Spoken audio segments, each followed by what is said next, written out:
Hola, ¿qué tal amigos? Bienvenidos nuevamente a este canal.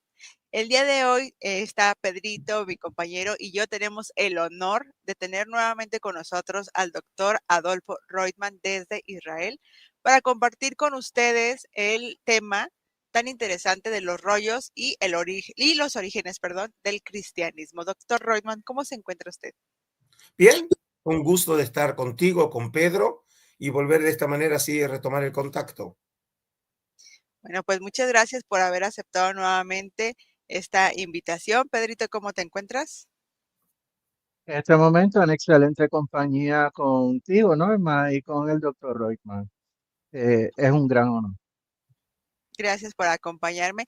Y bueno, les repito, el día de hoy tenemos un súper tema que es sobre los rollos de Qumran o los rollos del Mar Muerto, como también son conocidos, y los orígenes del cristianismo y todo lo que esto abarca. Ya en otras ocasiones hemos tenido la fortuna de hablar con el doctor Adolfo Reutemann sobre esta comunidad, sobre su posible relación con Juan el Bautista, pero hoy queremos retomar, ya que el profe también está lanzando un curso muy especial que ahorita les vamos a estar dando toda la información al respecto. Pero bueno, vamos a iniciar de lleno. No sé si usted, doctor Reutemann, quiere decir algo antes de que iniciemos nosotros con nuestro bombardeo de preguntas. No, precisamente como bien lo dijiste, eh, esta entrevista entra en el marco del lanzamiento de, en realidad más que un curso, es una trilogía que comprende 3 cursos, que precisamente uno de ellos es sobre los rollos del Mar Muerto, otro es sobre los rollos y la figura de Juan el Bautista y Jesús, y otro específicamente sobre los esenios, la comunidad del Mar Muerto y los orígenes del cristianismo. Así que la entrevista se encuadra muy bien en el lanzamiento de este curso virtual, ¿no? Que comprende 3 cursos en realidad. Gracias, doctor. Les recuerdo a los chicos que nos están viendo en diferido que este video está siendo grabado en presencia de los miembros del canal. Si ustedes quieren formar parte de los miembros del canal, ya saben, solamente con una pequeña membresía mensual, estarían siendo parte de estas transmisiones anticipadas y exclusivas. Así que se los dejo también ahí como un apunte. Doctor Reutemann, para iniciar, lo que nos ofrece un marco para poder entender todo esto que fue de la comunidad, todo lo que se desarrolló, pues es el contexto político y religioso en el cual surge, que sería este contexto del Segundo Templo. ¿Qué nos puede decir usted un poco sobre este contexto donde surge esta comunidad? Bueno, para eso tenemos que enmarcar a este grupo dentro de una cronología. Y cuando hablo de cronología me refiero a un momento específico de la época del Segundo Templo, que sería para el siglo segundo antes de nuestra era. Eh, la, la época del segundo siglo es una época muy turbulenta desde el punto de vista político, social, religioso. Eh, eh, Se llevó a cabo en esa época, por ejemplo, los decretos antijudíos por parte del rey Seleucida, el rey griego de Siria, Antíoco Epífanes IV. Luego, como consecuencia de estos decretos, el levantamiento de los macabeos, que trajo como consecuencia la recuperación del templo de Jerusalén, que había sido profanado por los griegos, y luego fue rededicado por Judas Macabeo en diciembre del 164 ante nuestra era, y luego ese levantamiento de los macabeos, que tenía un objetivo original religioso, se transformó en uno político, que derivó finalmente en la independencia de Judea a mediados del siglo segundo ante nuestra era, en la época de Simón el Macabeo. Y a partir de ahí tenemos más o menos unos 100 años de independencia judía, hasta el año 63 antes de nuestra era, cuando los romanos, encabezados por, en este caso, las fuerzas romanas por Pompeyo el Grande, llega en el año 63 antes de nuestra era y toma Jerusalén, poniendo fin a esta, como dije, más o menos 100 años de independencia judía. Esta época tan turbulenta fue una época en donde se generaron muchos conflictos. Por un lado estuvieron los conflictos, por ejemplo, entre aquellos judíos que querían acercarse al mundo griego, mientras que había grupos, diríamos, utilizando una expresión anacrónica, ultraortodoxos, radicales, conservadores, que precisamente se oponían a este acercamiento al mundo no judío, al mundo pagano. Y esas fuerzas estaban en constante conflicto. Además de eso, también tenemos una transformación muy grande en Judea cuando se constituye el Estado de los macabeos y luego se transforma en la dinastía de los hashmoneos. Hay que recordar que buena parte de la historia de los judíos en la época intertestamentaria, o llamada también como la época del Segundo Templo, es una época en que los judíos están controlados por potencias extranjeras. Por un lado fueron los persas, desde el último tercio del siglo VI hasta el último tercio del siglo IV, es decir, más o menos unos 200 años. Luego la llegada de los griegos con Alejandro Magno y a la caída, es decir, con la muerte de Alejandro Magno, colapsa el imperio como tal y se fragmenta en subreinos. Por ejemplo, relevantes para nuestro caso es el reino de los Seleucidas en Siria y de los Ptolomeos en Egipto, y entonces la tierra de Israel va a caer bajo el dominio de uno o de otros, ¿sí? Y luego, como dijimos, en la época ya de los Seleucidas es cuando los macabeos obtienen la independencia, hasta que caen en manos de los romanos. Y aquí, en la época de los romanos, primero va a haber una época que va a estar bajo dominio y control de Herodes el Grande, que fue rey de Judea, nombrado por los romanos, por el Senado romano en el año 40 ante nuestra era, y luego rey de Judea entre el año 37 y el año 4 ante nuestra era. Y cuando muere, otra vez el territorio se divide entre los hijos de Herodes, pero muy rápidamente el territorio de Judea, que estaba controlado por Arquelao, es expulsado y queda bajo control romano, ¿sí? Y va a comenzar lo que se llama el gobierno de los procuradores. Primero son los prefectos y luego se llaman procuradores. Y esta va a ser la situación de Judea hasta la revuelta de los judíos contra los romanos y la destrucción de Jerusalén y el templo. Entonces, en este marco de conflictos, muy probablemente es ese marco en el cual nosotros tenemos que articular probablemente el origen de lo que va a ser luego lo que llamamos la Comunidad del Mar Muerto. Nosotros creemos que los fundadores de este movimiento eran sacerdotes que, como resultado de una pugna ideológica y religiosa con otros sacerdotes en Jerusalén sobre distintos temas que pasaban por cuestiones de pureza e impureza ritual, relaciones maritales, temas que tienen que ver con los sacrificios, es decir, todos temas que son propios del mundo sacerdotal. En algún momento, no sabemos bien cuándo, un líder carismático que en la fuente se ha llamado el maestro de justicia, el Morea Tzedek, aparece en el escenario de la historia y en algún momento, no sabemos incluso si es bajo la dirección de este maestro o de otro líder, estos hombres, este grupo inicial, deja la ciudad de Jerusalén.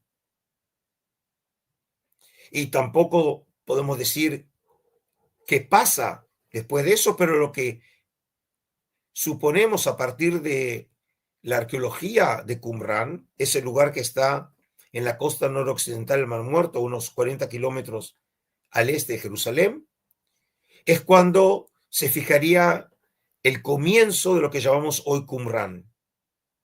Algo así como entre el año 100 y el año 75 antes de nuestra era, es decir, en la época de gobierno de Alejandro Janeo,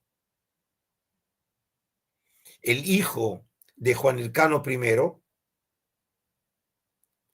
I, y en este caso, digamos, va a ser el comienzo de Qumrán hasta su destrucción por los romanos en el año 68 de nuestra era, es decir, el segundo año de la revuelta. Ese más o menos es el marco cronológico y muy someramente muestra que la comunidad surge como resultado y respuesta a todos estos enfrentamientos de carácter político, social y religioso.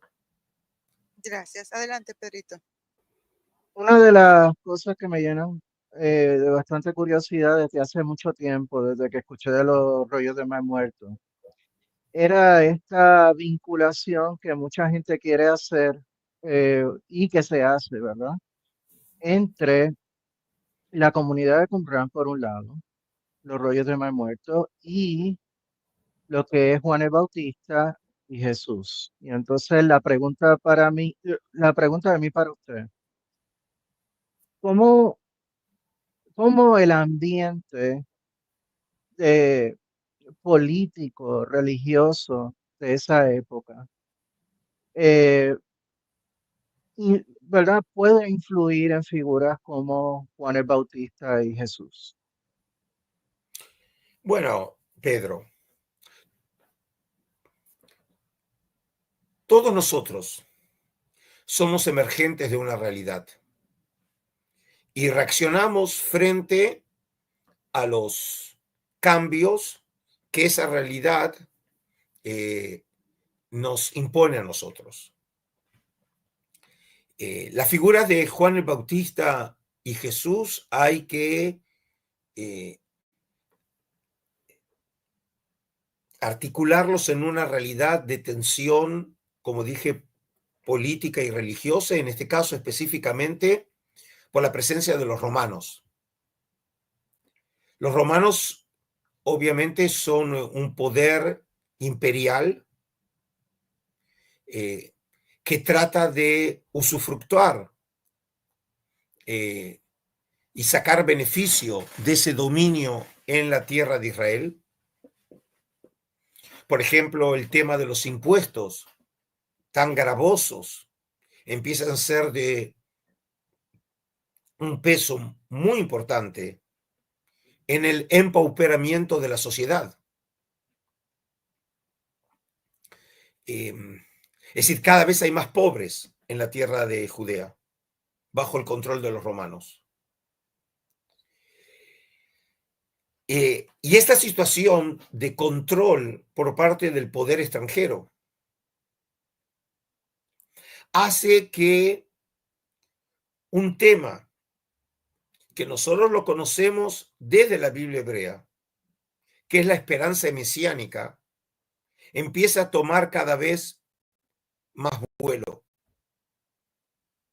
Les recuerdo que el profeta Isaías, ese profeta que vivió hace 2800 años en la tierra de Israel, es el primero que nos habla de un Salvador davídico, no llamado todavía técnicamente Mesías en las Escrituras, pero sí un Salvador que es descendiente de la casa de David. Y ese tema luego vuelve a aparecer en los oráculos del profeta Jeremías, del profeta Ezequiel, y se va a transformar en un tema central de la creencia mesiánica en el judaísmo antiguo. Y nosotros podemos ver que estas esperanzas de salvación tienen en el libro de Daniel una expresión muy importante. El libro de Daniel es el último de la colección de los libros sagrados de la Biblia hebrea, que alcanza el formato que nosotros hoy conocemos, algo así como entre las persecuciones de Antíoco Epífanes IV, allá por el 167, y antes de la rededicación del templo por parte de Judas Macabeo en el 164. En donde se habla precisamente del triunfo de Israel. Aparece una figura misteriosa como el Hijo del Hombre en Daniel 7, y la esperanza realmente de la llegada de los tiempos escatológicos, cuya manifestación, por ejemplo, sería la resurrección de los muertos, como lo manifiesta claramente en Daniel 12.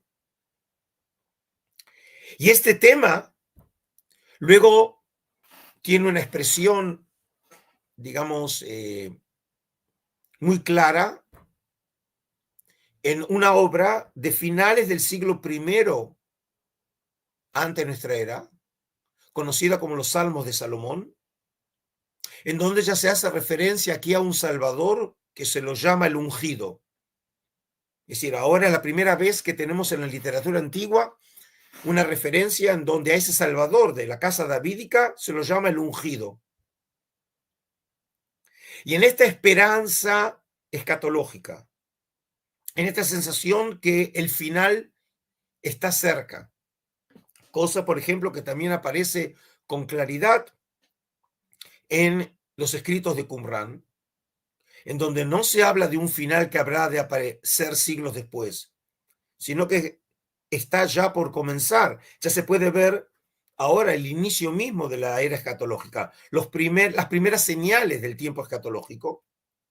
Es en ese marco, o siguiendo el título del programa de ustedes, el contexto, ¿no?, en el cual hay que enmarcar la aparición de Juan el Bautista y de Jesús. En su carácter de profeta escatológico, Juan el Bautista claramente transmite un mensaje que el final ya está cerca. Y por eso también la exigencia de Juan el Bautista de el arrepentimiento, de la teshuvá, ¿sí? Porque ya el fin está muy cerca y aquellos que no hagan teshuvá no habrán de salvarse. Y esa misma sensación de inmediatez lo vemos también en el mensaje de Jesús, en donde él mismo comunica que el reino de los cielos, no una terminología que apunta precisamente a los tiempos mesiánicos, ya están comenzando aquí. Y ya se ve o se manifiesta con los milagros que Jesús lleva a cabo. ¿Se acuerdan, por ejemplo, esa escena, según los evangelios, cuando Juan el Bautista está preso y le envía a sus alumnos a preguntarle a Jesús si es acaso es él a quien estábamos esperando? Y él dice, simplemente tienen que comunicarle que lo que ustedes ven. ¿Y qué sucede? Los ciegos ven, los cojos caminan, los muertos resucitan. Es decir, las señales del final de los tiempos ya están aquí. Y esa sensación de inmediatez tiene que ver, obviamente, en este contexto en donde la sociedad de Judea siente que no puede más con este dominio romano, y por lo tanto tenemos que ver estas esperanzas y los movimientos en este caso de carácter mesiánico, como una expresión de oposición política contra los romanos. Gracias, doctor. Ahorita usted hacía mención en la pregunta también pasada respecto a esta figura tan enigmática que suele ser el maestro de justicia de la comunidad de Qumran. Yo quisiera preguntarle respecto a esto, ¿cómo se relaciona este concepto o esta figura de maestro de justicia con el Mesías que después se plantea o cómo se toma a Jesús como Mesías? ¿Existe alguna conexión significativa o solamente es parte de esta mentalidad mesiánica de la época? Bueno, el maestro de justicia es, como dije, un maestro iluminado, porque no es simplemente un sabio, sino que presenta características casi de sabio profeta.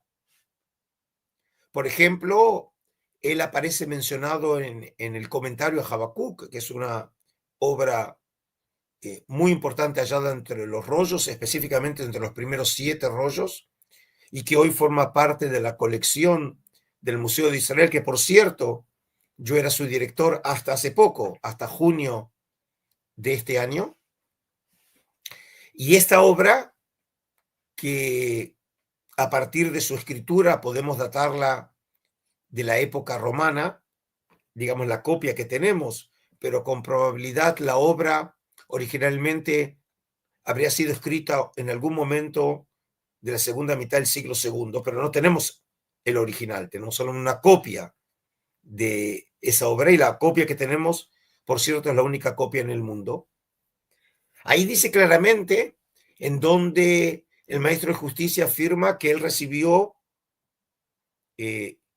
una iluminación de Dios por la cual puede interpretar el mensaje encriptado de los oráculos del profeta Habacuc, que vivió hace 2600 años. Es decir, ya para los qumranitas ya habían pasado 600 años desde que había vivido el profeta Habacuc original.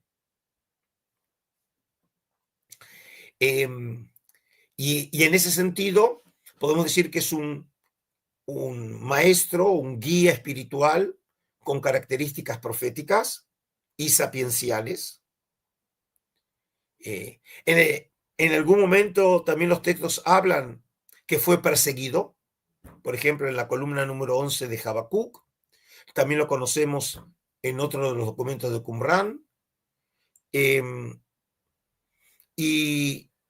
Y también, obviamente, en algún momento muere, ¿sí? Los estudiosos de la primera generación de los rollos trataron de establecer un tipo de equivalencia entre el maestro de justicia y Jesús, presentando al maestro de justicia como si fuera un tipo de prototipo de Jesús. Pero humildemente creo que es forzar los datos, ¿sí? Pero lo que sí podemos ver es una dinámica social y religiosa interesante. Es decir, hay un grupo de seguidores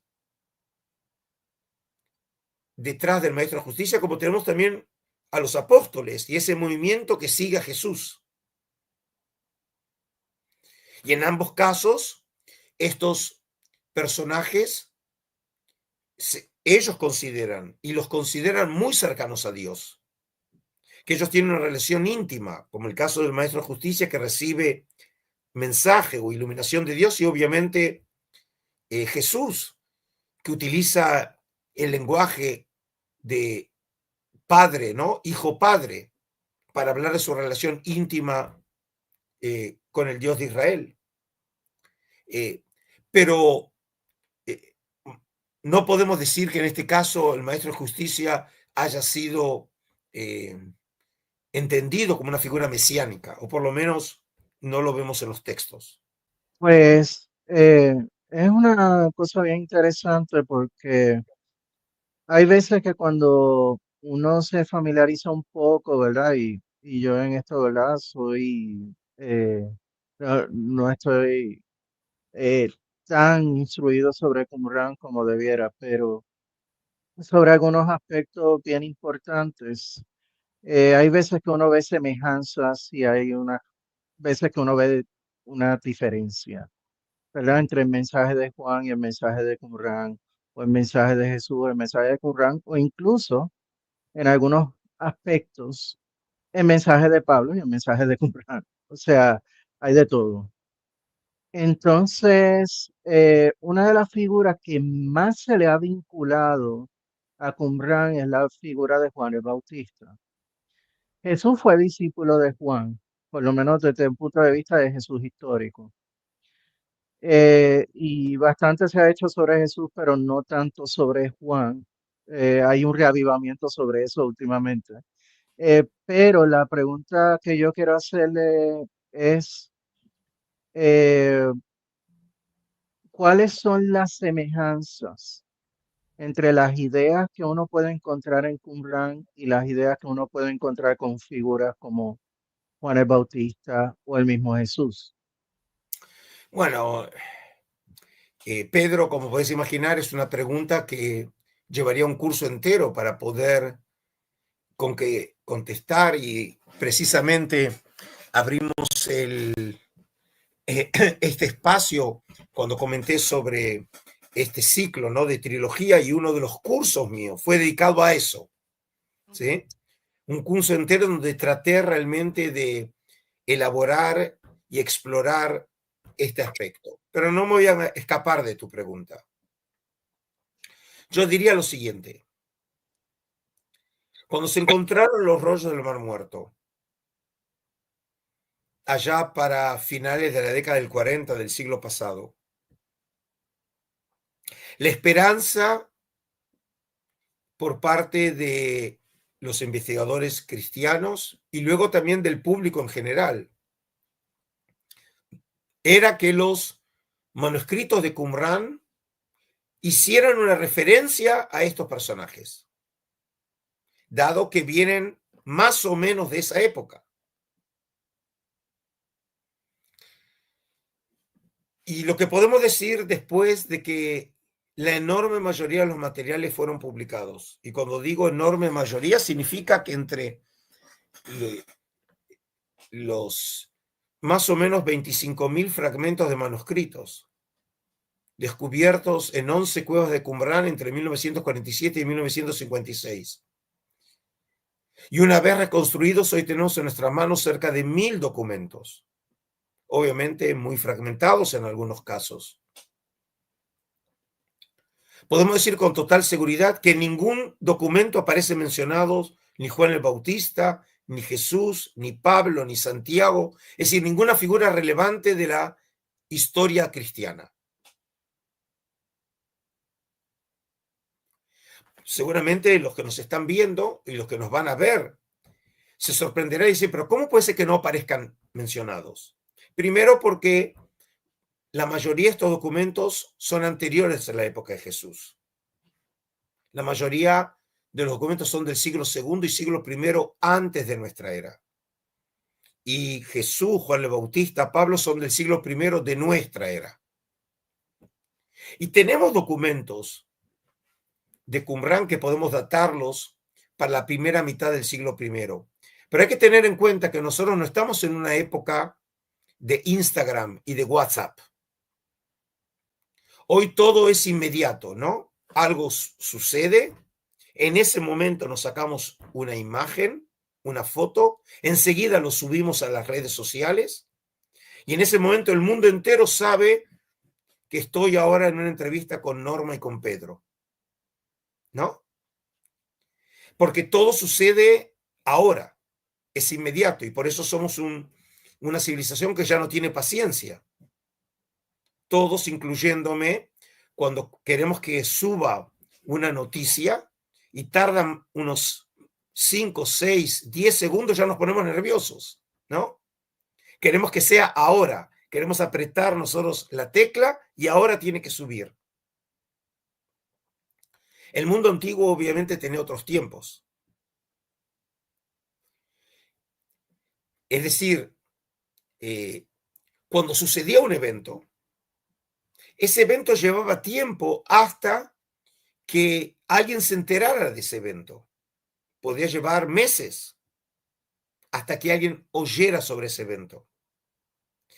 y mucho más hasta que un evento o un personaje pudiera llegar a ser mencionado en un texto escrito.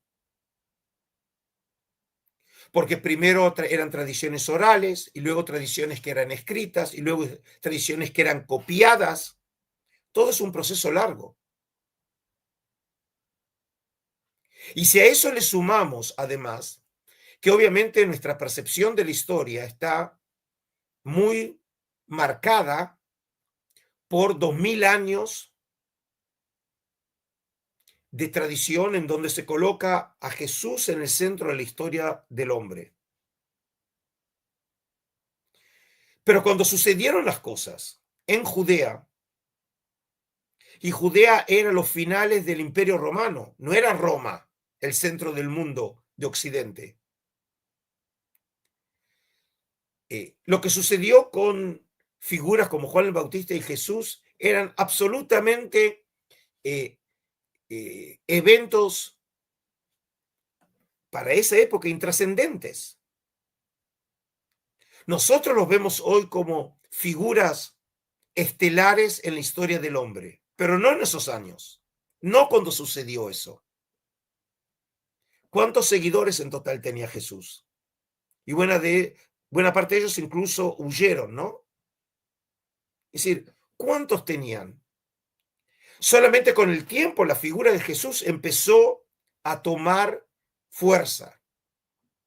Y obviamente cuando el Imperio Romano se transforma en cristiano con Constantino el Grande en el siglo IV, obviamente es ahí donde hay una explosión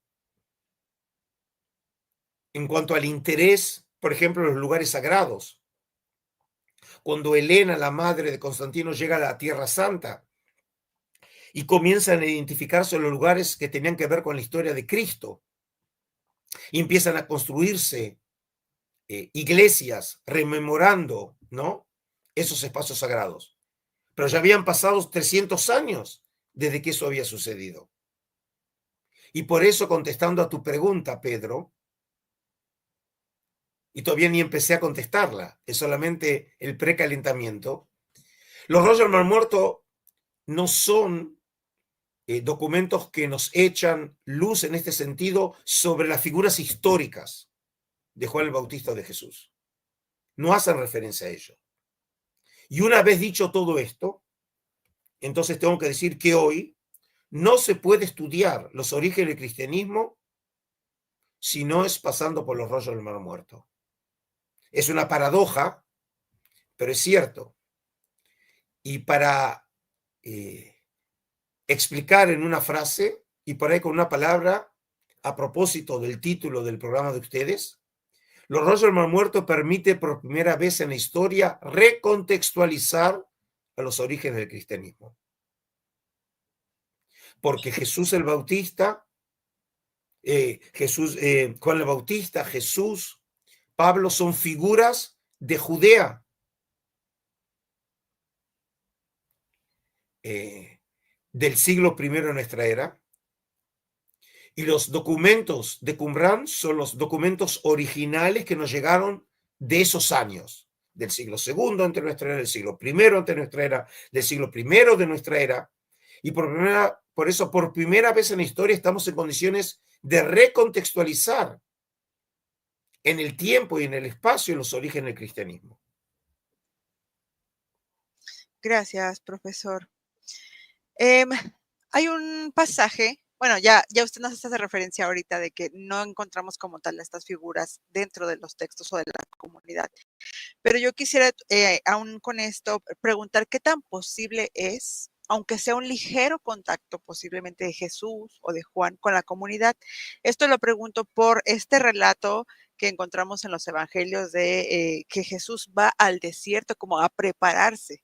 Muchos lo interpretan como que va a un tipo de retiro espiritual y asumen o suponen que es con los esenios, como que aprender un poco de, y después él ya sigue su propio movimiento, Jesús sigue su propio movimiento. Porque usted nos había platicado en otra ocasión sobre Josefo, de cómo él estuvo en varias de estas filosofías que él menciona, y al final escoge una, que algo similar hubiera pasado con Jesús, de que va y se prepara pero después él inicia su propio movimiento.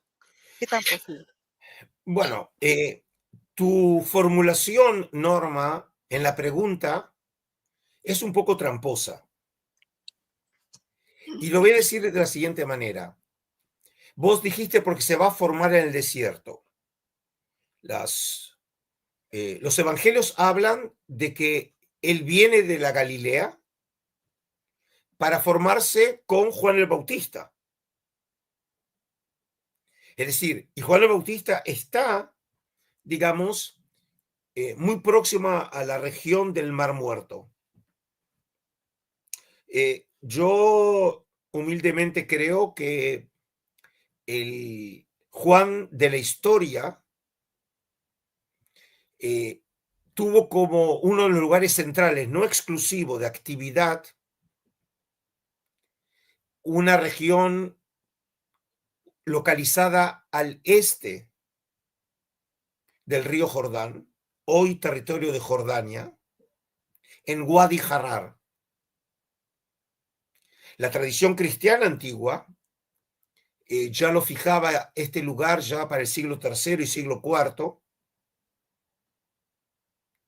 Y tenemos el testimonio de restos de monasterios que se construyeron ahí. Es decir, que era un lugar conocido por la tradición como un lugar en donde debe haber activado Juan el Bautista. Es decir, que sería enfrente de Qumran, más o menos para que la gente se ubique.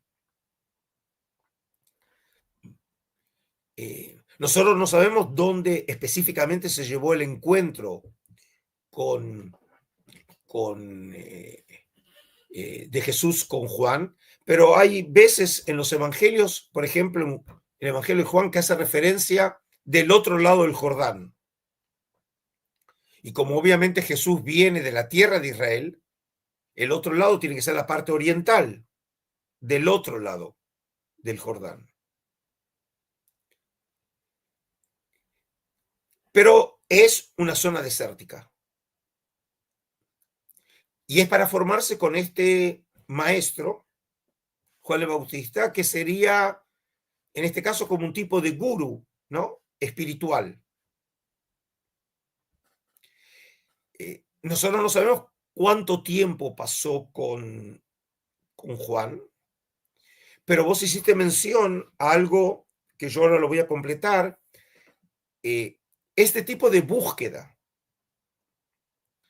por parte de Jesús, de venir desde la Galilea para encontrarse con ese maestro, que significa que el nombre de Juan era ya conocido, ¿sí? Que lo motivó a él a encontrarse con ese maestro, nos recuerda en algo, un pasaje muy interesante en los escritos de Flavio Josefo, en su autobiografía llamado el Vitae,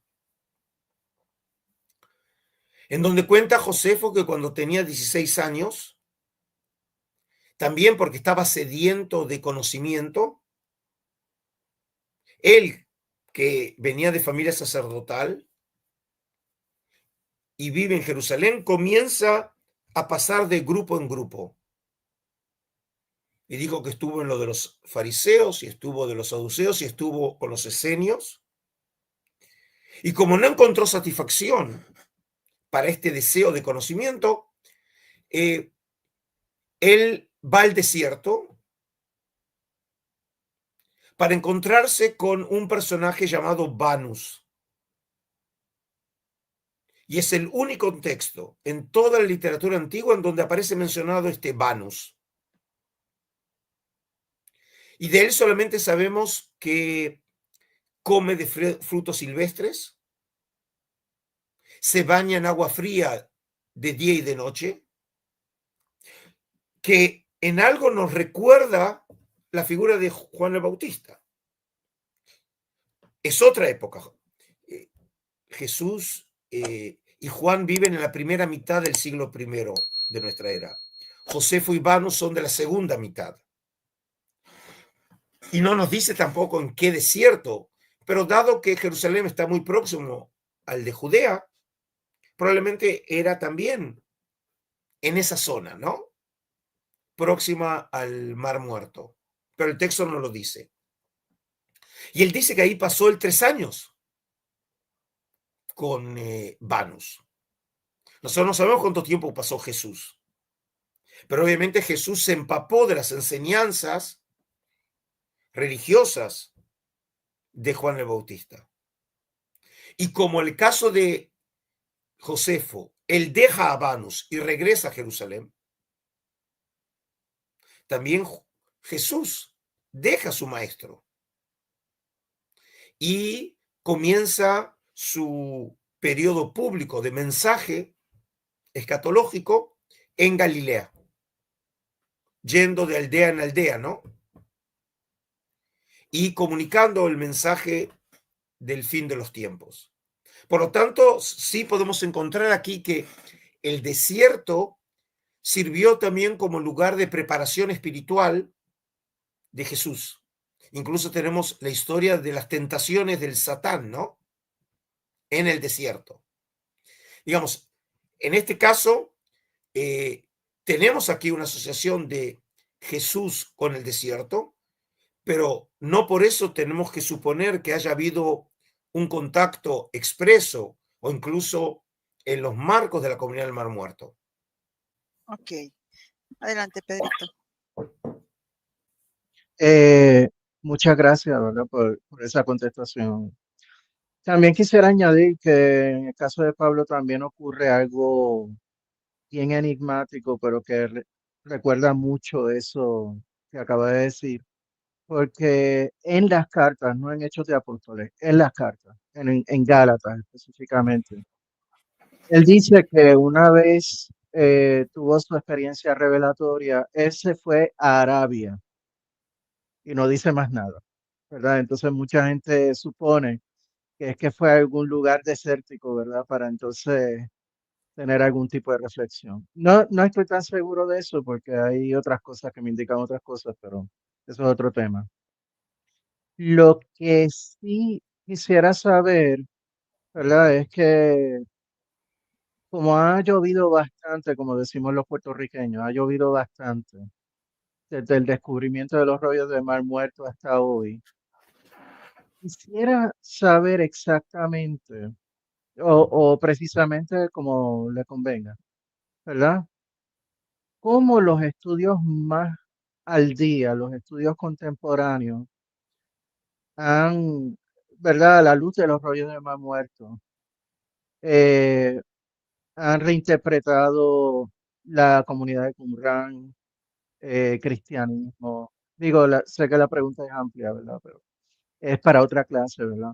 Pero que el,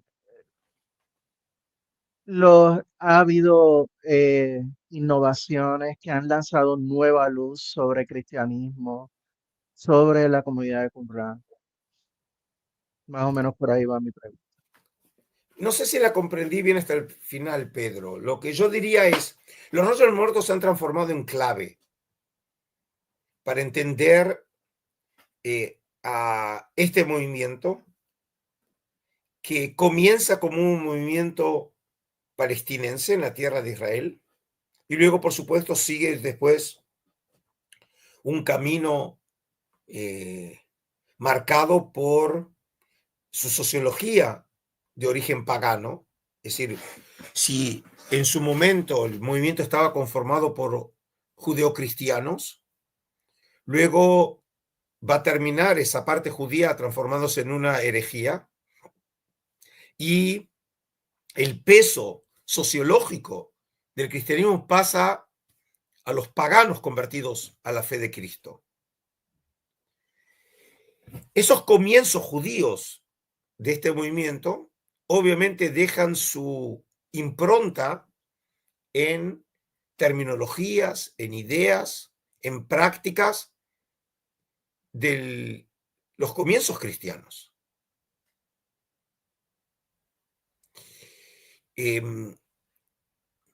Voy a tratar, por ejemplo, de explicarte y explicarles a ustedes algo muy simple. Cuando ustedes o vuestros seguidores van a la iglesia o al templo y escuchan al cura párroco o al pastor diciendo, Jesús dijo.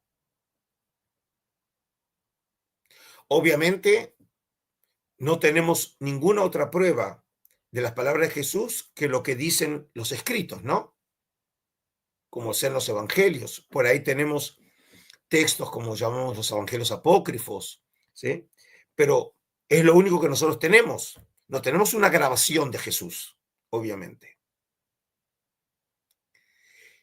Y más allá de la fe, no tenemos otra manera de asegurarnos si Jesús lo dijo o no lo dijo.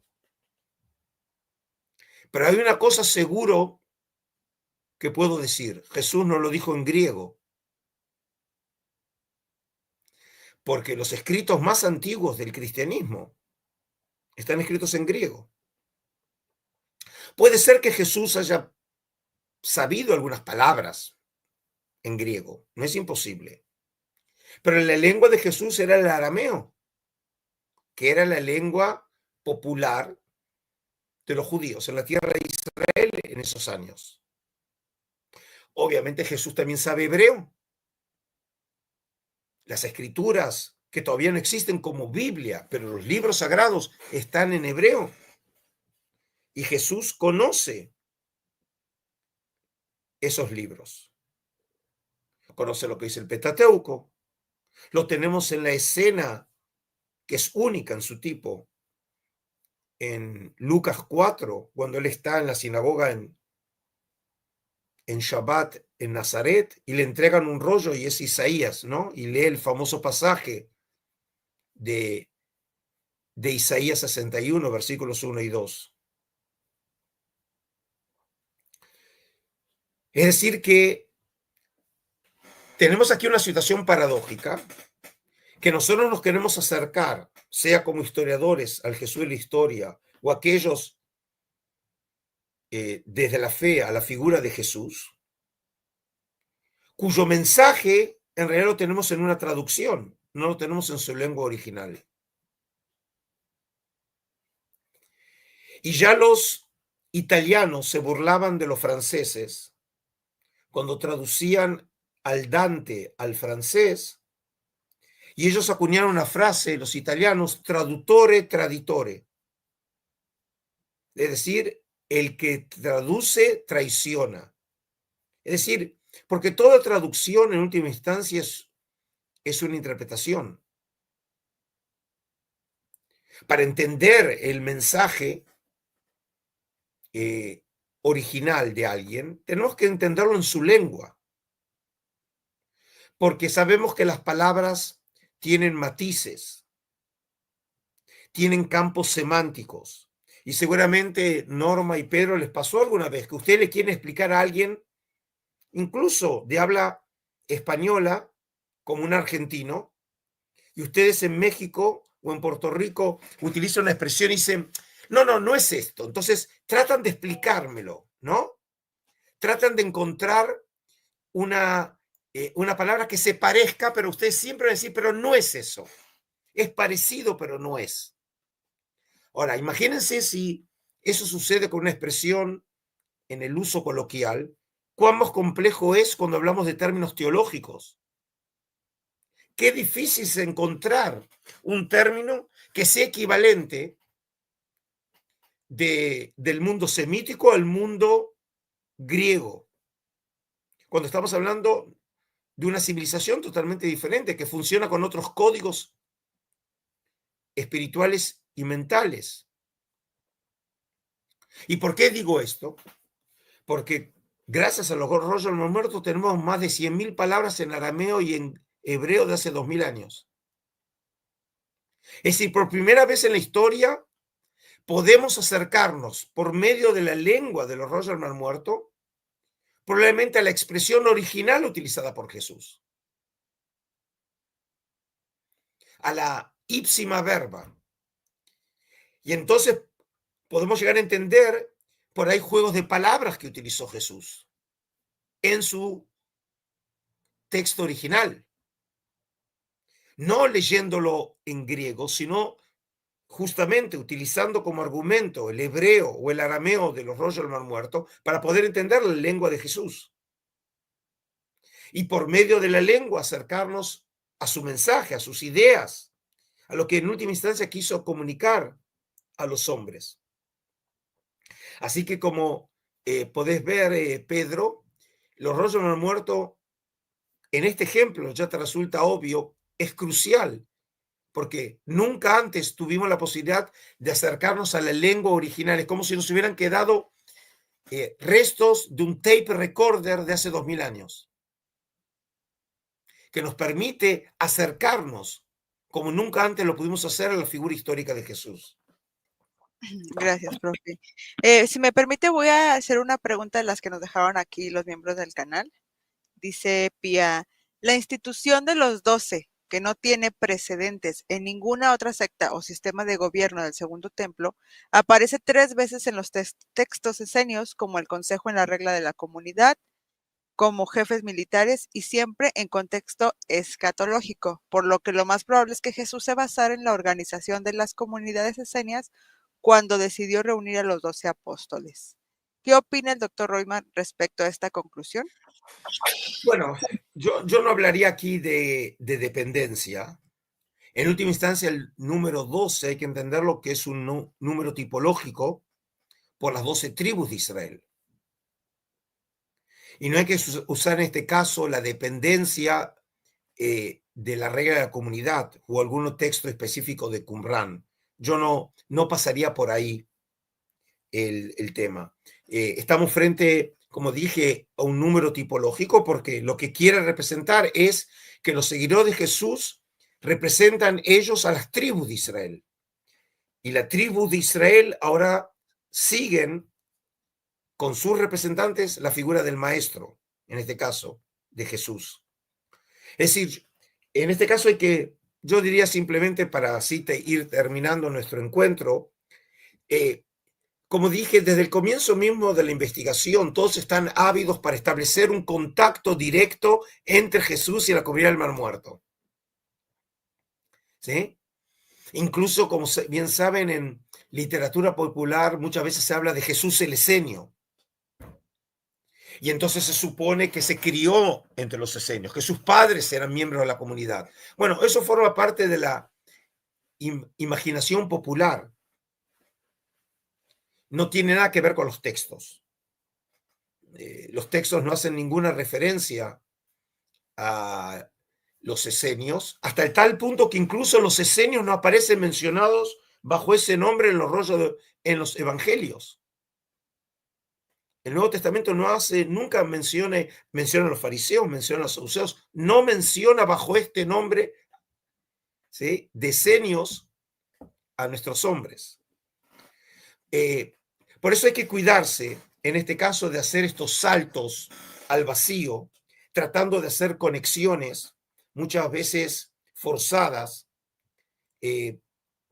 entre la comunidad del Mar Muerto y los esenios, que incluso esto también es un tema de discusión, si acaso la comunidad del Mar Muerto eran esenios. El nombre esenios no aparece tampoco en los rollos del Mar Muerto. El nombre esenio lo conocemos solamente en griego y en latín. Eseni en latín, esaioi y esenoi en griego. Obviamente que nosotros los historiadores tratamos de siempre ser muy medidos en las conclusiones y siempre dejamos margen para la duda. A mí también me gustaría llegar a respuestas absolutas y certeras, pero en última instancia nosotros dependemos de las fuentes, de la información que nos ha llegado y tratar de la manera más honesta de entenderlo en un contexto, y siempre volvemos al nombre del programa porque es cierto, ¿sí? Siempre el contexto social, religioso, político, que como vemos nos permite entender mucho mejor a estos personajes. Gracias, doctor Adolfo. Dice Pía que gracias por responderle su pregunta. Ok. Sin duda, este el descubrimiento de los rollos, pues fue toda una revolución. Y qué bueno que se ha hecho una ardua labor para tratar de tanto entender a la comunidad, entender sus textos, entender su teología y cómo eso nos puede ayudar a comprender aún más tanto el cristianismo como el judaísmo, que también de alguna forma se va a ir desarrollando. Por eso te agradezco a vos y a Pedro que me hayan abierto este espacio. Una, para retomar el contacto, que lo hemos hecho ya en el pasado, y también, de alguna manera, permitirle al público conocer, como dije, este proyecto de poder difundir conocimiento con esta trilogía que comenzó siendo cursos independientes. Primero fue un curso sobre los rollos del Mar Muerto, explicando el descubrimiento, los tipos de manuscritos, la historia, ¿no?, del descubrimiento, la arqueología de Qumrán, ¿no?, todo lo que tiene que ver con el mundo de los rollos. Y eso llevó luego, como fueron las preguntas de ustedes, a un segundo curso donde traté específicamente ahora el tema de los rollos con las figuras de Juan el Bautista y Jesús, ahondando en muchos de los temas que obviamente en una entrevista no se pueden agotar, en donde traté temas de terminología, cuestiones de creencias, textos, es decir, traté de encontrar materiales que nos permitan ver cómo los rollos del Mar Muerto iluminan las figuras de Juan el Bautista y Jesús, a pesar de, como dije, los rollos no los hacen mención a ellos. Y en el último curso, ya hablar específicamente del movimiento de los esenios, de la iglesia de Jerusalén, y de qué manera podemos ir rastreando, de alguna manera por ahí, una influencia esenia en los comienzos de la iglesia, pero sin tener que establecer que Juan el Bautista o Jesús eran esenios, ¿sí? Pero se puede en algunos momentos ver que sí hay elementos muy sugestivos. Por ejemplo, el hecho de que estamos frente a una comunidad como la de Qumrán, que es una comunidad ascética. Probablemente en Qumrán no había una presencia de mujeres en Qumrán, a pesar de que ningún texto del Mar Muerto habla que esté prohibido casarse. Por el contrario, tenemos textos que hablan de familias, hablan de relaciones sexuales, ¿sí? Y luego es interesante que luego en el desarrollo del cristianismo tenemos el origen del monasticismo, que aparece, por ejemplo, en Egipto, en el siglo IV, con San Pacomio y Antonio. Y es interesante que en Egipto hay un grupo sobre el cual solamente nos habla Filón de Alejandría, que son los terapeutas, que el gran qumranólogo de Oxford, Geza Vermeer, creía que era un grupo que tenía un origen esenio, pero que estaban en Egipto. Y si fuera como él dijo, entonces los terapeutas serían como un eslabón que conecta el esenismo qumranita de la tierra de Israel con el monasticismo en Egipto. Es decir, empezamos a ver que puede haber algún tipo de contacto. Y eso he tratado de explorarlo en estos cursos y esta trilogía que les es ofrecida por primera vez al público como un paquete. Así que les agradezco muchísimo que me hayan permitido comunicar algunos de estos temas al público y que por medio de esto también puedan llegar a interesarse por esta trilogía. Así es, y aquí en la descripción les vamos a dejar el link para que vayan y se suscriban al canal, porque también tiene un canal el doctor Adolfo Reutemann. Si hay por ahí algún despistado que no sabía, pues que lo sepan, para que vayan y se suscriban, y también para que adquieran esta trilogía, que está súper interesante para que se adentren más en este tema, porque obviamente quedan muchas aristas ahí por investigar, pero están ya ahí incluidas en esta trilogía. Doctor Adolfo, muchísimas gracias por habernos acompañado. Ha sido un privilegio platicar con usted. Gracias a ti, Norma, Pedro, un saludo muy grande y bendiciones desde las tierras de Israel. Gracias. Un saludo. Un placer. Adiós Gracias. entonces. Gracias. Gracias a todos los que vieron este video. No olviden suscribirse, dejarnos un like, dejar su comentario, suscribirse al canal del doctor Adolfo Reutemann y también al canal de Pedrito, también ahí está. Nos vemos pronto. Que estén muy bien. Chao, Shalom. gracias. Chao, Bye. chao.